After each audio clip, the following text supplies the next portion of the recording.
Okay, the system is made out of negative, okay? The only positives in the universe are illusionary. They're not real positives. The positive is eliminating a negative, satisfying a deprivation, feeding an addiction, serving a need, okay? Those are the only real positives. And they're basically made out of eliminating a negative. So the negative came first. All you can do is try to erase as much of the negative possible, and that's the game we're playing. It's zero sum, can't be won. There is no real positive to ever be produced because there is no fundamental need for us to exist because we can serve no fundamental purpose.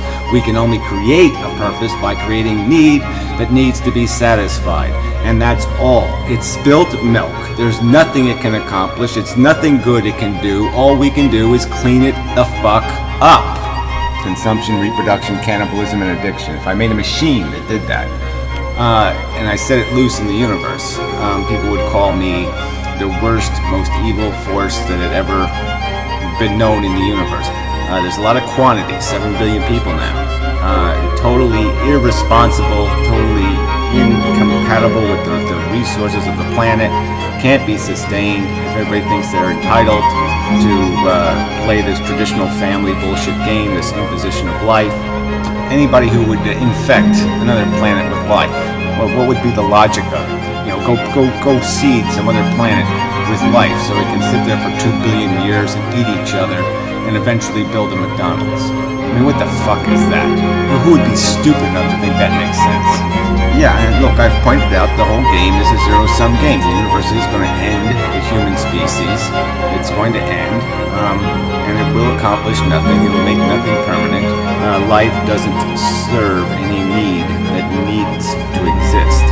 Life creates need. It doesn't serve, it doesn't satisfy need, it creates need. And every evidence is that we're not going to solve the birth control problem, and we're not going to do anything about the social inequity problem, the haves and the have-nots.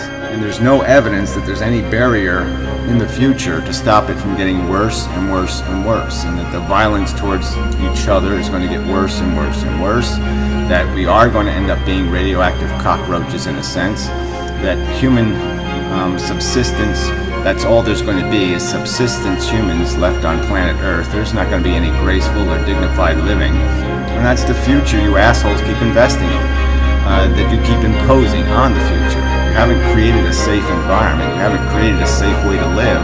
And yet you keep investing. You keep putting more. You keep building the building taller when you have no architecture, no rational reason to believe that the foundation can support the structure you've built. No rational reason whatsoever. And you keep advocating that people keep building on top of it. Keep building, keep building.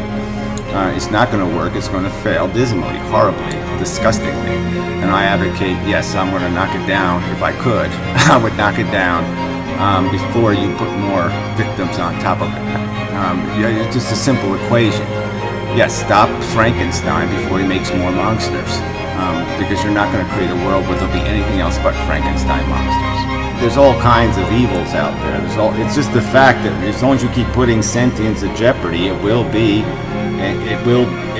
endure the horror. That's because there is no mechanism in nature that gives a fuck. There's no balance. There's no fucking suffering balance. There is none. Nature doesn't care how much suffering you experience. It just cares, or all sentient life experience. It just cares about who wins the fight. And it doesn't matter how bloody or ugly the fight gets.